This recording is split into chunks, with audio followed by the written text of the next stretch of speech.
is that over the next 3 years, they will be raised 300%. So I'm not sure how this will all play into people's mind if you do it right now.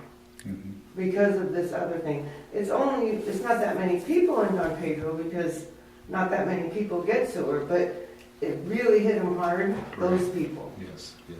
So, and they didn't raise, you guys raised this since then, so hopefully it wouldn't be a 300%. That would be nice. Right?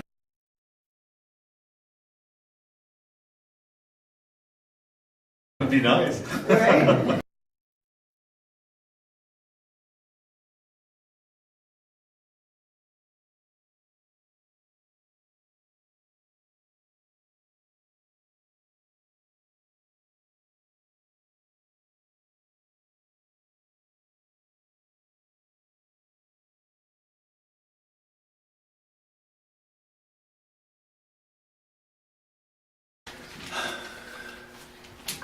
That deficit that should be zeroed out that you were talking about because of our small customer base is about $19 a month increase.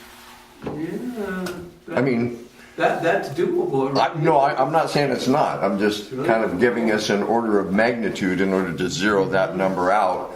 But that includes funding the liabilities that we haven't funded in the past. You know, we funding the depreciation and funding the OPEB liability. I mean, it's right. It should be, but Which part of the bill would that go on? I mean, would that be the $2 per unit, or would it be the it's Service charge usually, isn't it? fixed. These are fixed. I mean, it's expenses throughout. We'd have to look at it. The rate consultant would look at the cost of operation, you know, to make sure that we've got the right cost captured in the commodity rate, and then but in all reality, ours is typically about 90% base cost just because of our size. So it's kind of hard to calculate it on water consumption because If you do a per unit charge, people can then say, well, I'll just use less water because so that's why you gotta do it on a fixed cost. Right. That's why we did what we did, because we knew what we would have. People have control, and if there's a drought or something, and there's really cutting back, you're gonna, at least you have your fixed cost if people are using a lot less water. So it's gotta be that service fee that's the constant and the one that's raised. Oh, yeah. And that's where you get all the people that live out of state or We've whatever already that seen live that. here that stop. Okay, any other questions for John? If not, thank you very much, John. All right. thank you. Guys did a good job. I hope you heal up Yeah, stay out quickly. the ice. All right, getting that onto the agenda. Did you guys want to make a motion to accept the audit? Thank you. I'll move to accept the audit. Okay, Emery second, all in favor? Aye. Unanimous. Thank you, Cindy, for keeping me on track. Okay, Do you need help out? No, I got, we'll need to send a copy to the state. Yes. Forward that. What's And you next can on? email, Pete's report. Okay. I'm gonna run out, I left Yeah. myself in case I I'll be Okay. right back. It's all right. Go ahead, kid, I'll just run out.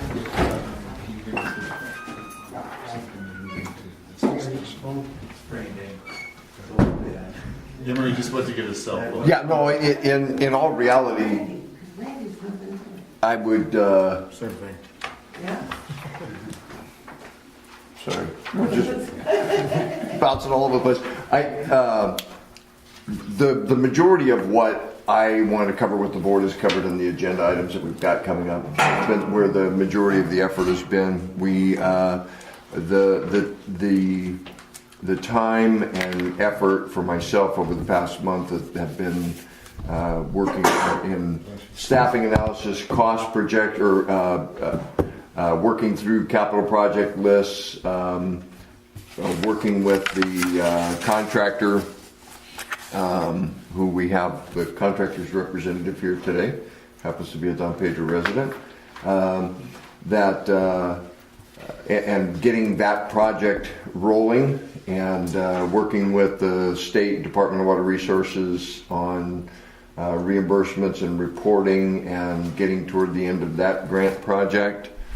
And all of the associated paperwork with all of that, getting proposals and quotes for Ranchito well rehabilitation, and also working with contractors on getting cost proposals for the barge restoration. And so all of those have taken up a lot of my time and Randy's time this month, and anyway, a lot of this can be covered on the agenda. And I want to let you know we also have Jeff Black in the audience in the front row there. That's our district engineer, and your first time to meet him since we've had conflicts over the last 2 months with schedules. And he'll be working with us on both the agenda items a little bit later. Okay. Do you want to, for the sake of Jeff, do you want to go ahead and do those agenda items, or would you prefer just going ahead and having him sit through the meeting? You know what? I think it'd probably be a good idea to, unless he's just really excited about everything else on the agenda. I don't know if you want to get public comment up front. I hate to just keep moving around on your agenda, but I think it'd be great to introduce Sierra Communications and Construction, and also then jump into the capital project list with Jeff. All right. So that would be agenda item 5B, Right. and then 5D. And actually 5C kind of works in there too, with the operations side of it. But Okay. I'm for consensus. Okay to move it? Yeah. Okay. Yes. Go ahead. So are you on item B? 5B. 5B. 5B, and I show that as pages 66 and 67 as what I showed, but Oh, in your packet? yes, in the packet, Thank you. which is a resolution. So I'll go ahead and let Pete No, continue on, and Sierra. that's not a resolution. Yeah, which, He's saying there's a resolution for B? Is there anybody here for public comment? no, yeah, I mean, that's, Dollar General. With board consensus, if you guys want to move that, we can go ahead and move it. I know we're jumping around a little bit today, but it makes it more efficient for the individuals. We got we've got Mr. Black out here waiting for us to get through this whole agenda, so I'd like to see us move. Did you have a public comment? okay. There is no public. All right, yeah, I just wanted to make there's sure. one member of the public right there. He's very accommodating. All right, so, Cindy, your last name, Wilkerson? Yes. Cindy's with Sierra Communications and Construction. They're out of Cathy's Valley. They were the low bidder on the service line and effluent meter project.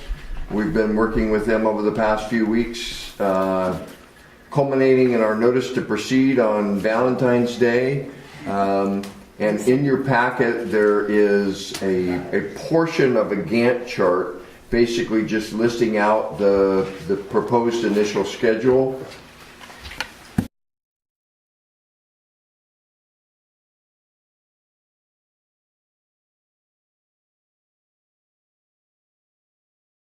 And that schedule, This is what I think he, Okay, that's that's what he is referring to as the gap. did anybody find it yet?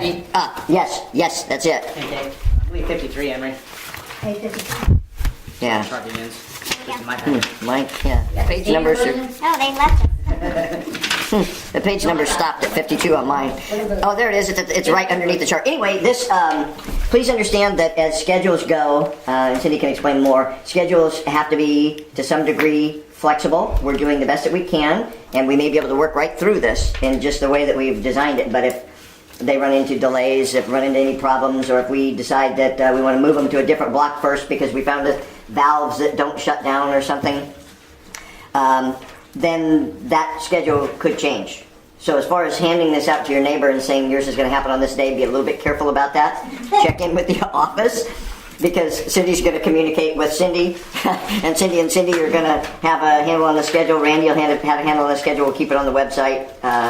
We'll keep it updated in the office so that if people stop by, they can they can get the most current schedule. But we'll do our very best through social media and everything to keep customers advised, because there will be numerous shutdowns with this project. What we mean by shutdowns is the water service on areas of the system where we're making connections to the main has to be shut down while they put on a new service saddle tap and connect into the system, and that is replacing the existing saddle that's already there and has a hole in the main. So we're getting a completely new setup all the way from the main, the saddle that's strapped around the main, new pipe, new connections, new connection at the meter, and everything will be new and with current standards for 120 service connections. And again, on this list, you've got all the streets that are listed. They're all in Mariposa County. They're all in an area where we've had a lot of trouble already, and so those will be the services that we have covered under this project. So, Cindy, you have anything to say about Sierra or what you see? Well, as far as the schedule is concerned, it's going to be a very moving schedule. There aren't 120 addresses if you count them. We know that we're going to be adding more addresses and maybe subtracting some addresses. There are possible a duplicate or two here or there. So it's not in stone, but it tells you what streets we'll be on and what order we're going to be doing them in. And approximately the time frame, as we go along, we'll update that and continue to send updates to them. We will be doing door knocking and letters. You say is your company handling the communication with the customers? Is that what I'm hearing? So I think our agreement right now is anybody who has a home that needs to be notified that they're being shut down, we will door knock, we will get them notices, we will let them know the water's being shut down. The ones that have vacant lots, I think we're just going to go to social media and on those because there's no water being delivered. So like we picked the first road that only has 2 houses but several connections, so that we can get an idea how this is going to work and not cut down too much time in the beginning when we're learning your system. Okay, so we've started on that street because of there only being 2 homes. Okay, I think one of them, I went over there, I think one is vacant right now even. So that is a good road to start on. And then we move out from there, and we'll probably add in a crew. Once we get it under control, we'll add in a crew and have 2 crews running. And then that would speed up the whole list. Right now, that's all based on 1 crew doing the whole thing.